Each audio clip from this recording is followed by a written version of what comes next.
yeah, here we go. The process. Yeah. I like that. Champions League. There's a lot of games this I guess matches, games, same thing. So one thing about this new scheduling thing that makes me mad, because they're playing 2 extra match weeks to get bigger matchup, like more big matchups together. But their scheduling process, they're not booking them the right way. It's like these matchups still need to happen, these big ones. Mm-hmm. You've got to make sure that they're happening on Tuesdays and Wednesdays. Yeah. You can't keep, because this is like the 3rd week in a row that they've done this, where like, look, PSG Bayern, great fucking matchup. You have to watch that. Liverpool Real Madrid, great fucking match. But like, there's nothing that's that big on the coming Wednesday. Yeah. It's Man City and Dortmund. You obviously need to break Real Madrid and PSG Bayern up over 2 separate days. You get more viewership this way. Okay. And, someone's more likely to watch one game one day and one game the next. Most people are not insane. I think that you and I might be insane. I think I most definitely am insane, because I'm going to clearly put on Bayern, PSG, and Liverpool, Real Madrid at the exact same time and just split my eyeballs and watch them both at the same time like a maniac. But you're for the casual viewer, you've got to make sure that they're spread. Like, it's still the same match week, still match week 4. Yeah. But you got to make sure that your big premier matchup are on 2 separate days. I remember when Dortmund was like the ultimate underdog. That would have been a great game for City. When Man City was unstoppable as well, like that would make that a must-watch game. And unfortunately, right now, I don't feel like I haven't kept up with Dortmund, but I know for sure they're probably not as Club Brugge and Barcelona not happening. Barcelona is gonna rock Karabakh and Chelsea not happening. But no, it's just like Tuesday's completely stacked, man. Yeah, those are good points for those guys. But we never know. We might be surprised. Yeah. But man, Liverpool, Madrid. What's your take on it? Who's winning? Who's taking it home? I think that Liverpool getting a 2-0 result at Aston Villa was a very big thing. Yeah, and they're definitely not at their elite form. Mm-hmm. They might not ever hit that again this whole season. But considering the run that they've been on, this result so close to the Real Madrid matchup, I expect them to be in better form. But Real Madrid's forward line is just in next level right now. Kirkez is not going to sniff a minute on the pitch. It's going to be funny. But Robertson doesn't have the same physicality that he used to have. So there are just certain things that you're not going to be able to answer. You can't answer Mbappe coming in behind. You just can't do it. You can't do it. He's been dangerous. And of course, last year there was a lot of polemic and a lot of discussion about form or whatever. But you got to understand, he was adapting. This is the year. The form is there, now, for sure. They're playing very well. The defensive attribute is still a concern for me because I don't see a lot of press. But against Barcelona, they did a great, because Barcelona is usually where I measure it with Atletico. Because if they can defend well against Barcelona, I don't care about the rest of Europe. Just because the reason why I say that, and it's not to say because I want to see people come here and say crazy thing. The reason is because Barcelona play such a unique football that if you can always beat Barcelona at their best, you can beat anyone. And it's not really because Barcelona is good defensive. It's just that the tight spaces ball tiki-taka is so hard to defend because they pull a lot of people apart. Yeah. So if you can do that, it's okay, because City plays kind of the same thing. If Arsenal a little bit, so you will be good. Yeah. But the only thing that's worrisome is just I don't see the high energy of pressing yet. Yeah. They're getting there, but not now. Well, but then I'm not really seeing. I mean, who are they going to have to really press on right now? That's why. But I agree. Like that is their weakness defensively, Madrid. But like, the Liverpool midfield right now is really struggling to string passes together. So like a little press does go a long way with them. I'm terrified to see Connor Bradley have to cover Vinicius Jr. Yeah, that's Vinicius not what they wanted to do. Vinicius is feeling, and I think last time you were like, it is such a prick, but the reason why I kind of like it a little bit shows that he wants to play. And when a player is in the form, I remember Arteta even saying this. He was like, I think it was one of the players complaining, and he said, I like when they complain. It shows they want to play. And when complaining is one thing, but throwing a fit on the pitch on camera is different. Like, trust me, if if Vinicius was known for with the cameras off, but you still know that it happened, in the locker room going, I need to fucking play more. Like, I'm totally fine with that. Yeah.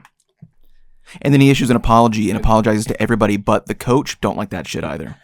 I mean, yeah, I guess, but it depends. You got to see from his angle. From my angle, he's the main guy. You don't play him.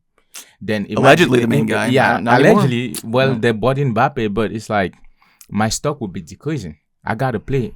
It's now no one's bigger than the club, baby. That's true, which is always a thing. But if I'm not playing, the other players are not throwing fit because they're probably emotional mature, but that's Vinicius, right? Yeah, sure.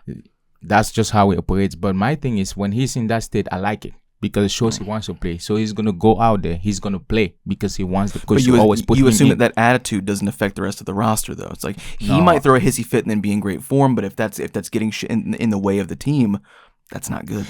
I don't think it will get just because he's not affecting them. He's on the coach side. The only thing is just the coach might bench him just for respect. Yeah. But he didn't bench him at the weekend, so it looks like there was just no punishment for it. No, really, because Ronaldo used to throw those feet. It's just depends. He's not Ronaldo though, and that's where we get into the issue. He's just not. Well, the only thing I want to get to is that if a player is doing that, it just shows to me he's in the state where if you put him in the game, he's gonna give you hell because he wants his position. He wants to show that he's the main guy, and when a player wants to show he's the main guy, he's gonna play. Yeah, and the thing that I've seen so far, he has a good combination with Mbappe. He's not as selfish as probably last year. I do agree with that, and I think that's going to work in their favor a lot against Liverpool because when you've got Mbappe and Vinicius together, kind of pulling apart a Konate that has mistakes in him, that does rush up to try to make plays happen and gets burnt. Virgil van Dijk that does not have the legs to recoup on that counter, and a Connor Bradley that's young and athletic, but not necessarily pacey. Is dangerous. He'll have to be much more conservative as well. Yeah. When he's used to being a bit more physical. Yeah. Them working off each other on that front line is very important here. And so if they're both unselfish, which obviously does lead to Mbappe getting more chances because he's the center forward. That's just how the game works. Normally. It's not even their play styles. It's just how the game operates. But if they're able to really work in tandem and really pull apart that back line, it could be ugly for Liverpool. And you look at Arda Güler, which has a great combination right now with Mbappe. I think he has some mistakes in him, but he's really good. Yeah, he has 6 assists or 7 assists. My only thing is the same thing with Amad Diallo. They have a problem, which is it's not your fault. It's just, I guess, genetics in a way.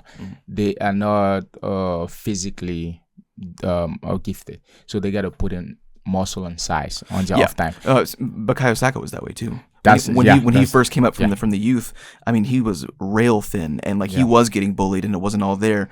But once he got a little bit more physical, he got some size put on him and it didn't affect his pace. Now all of a sudden he is a genuine threat, both physically and technically. Yeah, I think that's the same thing for those guys. Sure. Bayern Munich though, Paris Saint-Germain, that's an interesting game. Take in mind that I think I'm not really sure yet. I haven't updated my information on Paris Saint-Germain, but lastly, I heard they had a lot of players injured, which are mostly key players. And in the Champions League, they played a lot of the young players. They're still good, so they got Mayolo. And so if they're not having an injury crisis, that's the game that will change the roster for this game because they do have a pretty deep squad. Oh, they do. So you don't expect them to have the A team starting 11 for honestly some of the games in Ligue 1 as well. Like they just don't need to start all those guys week in, week out like you do in La Liga or the Premier League. These are just facts. Yeah, I wonder if because they also have really good depth because of their youth team now. I wonder if that's also the approach the coach will try to do. Rest the guys that will give me more output to play them in Champions League. Because I'm looking at the squad that they fielded against Nice, and it's the only real weak point that they have here. I don't think that their center backs are particularly convincing. They don't have a superstar center back. I don't think that Pacho really is. Pacho and Zabarnyi, who's young, who hasn't been playing much for them. But you have Hakimi and Mendes on the edges. Pacho is actually crazy good, but for people who don't know, when he's missing, it's hard. Well, that's what I'm saying. Like they don't necessarily. That's where their weak points are. Because if Pacho is your star center back, I do think that you need somebody else in the back to help round that out. Yes. But their center backs are kind of fighting for extra minutes. Just there's no real mainstay of playing maximum minutes, like a Gabriel, like a Saliba, like a Van Dijk, of like, if the total amount of season points is minutes is 900 minutes, they've played 860 of them. Like they don't have guys out there that are just week in, week out there the entire game.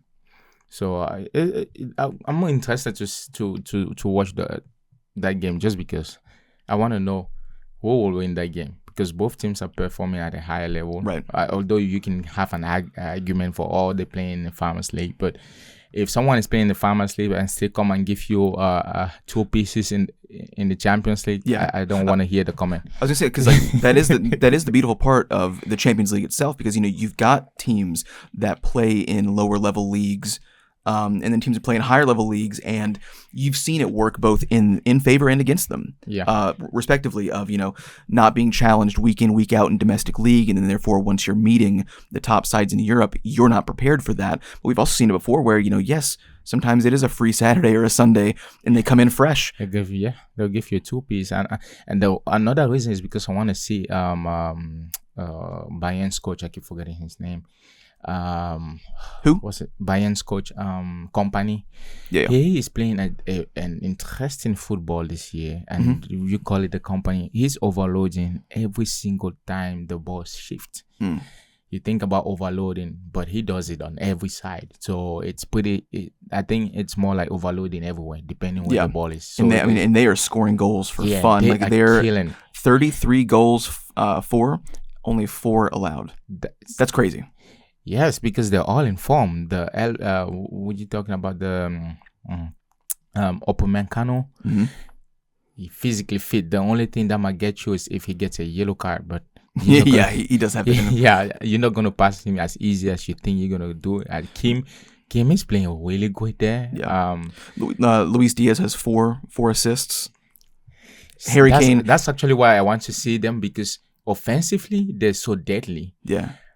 If Paris Saint-Germain is putting their offense, because Hakimi and all those guys, so I want to see how much goals will get scored, or they're just gonna chicken out and just kind of like be on the defensive, just who's gonna do this, who's gonna do that. So it's a pretty good game. Harry Kane has scored in the Bundesliga 12 goals in 9 games, and in the Champions League he scored 5 goals in 3 games. Dang. So you're asking for trouble. Yeah.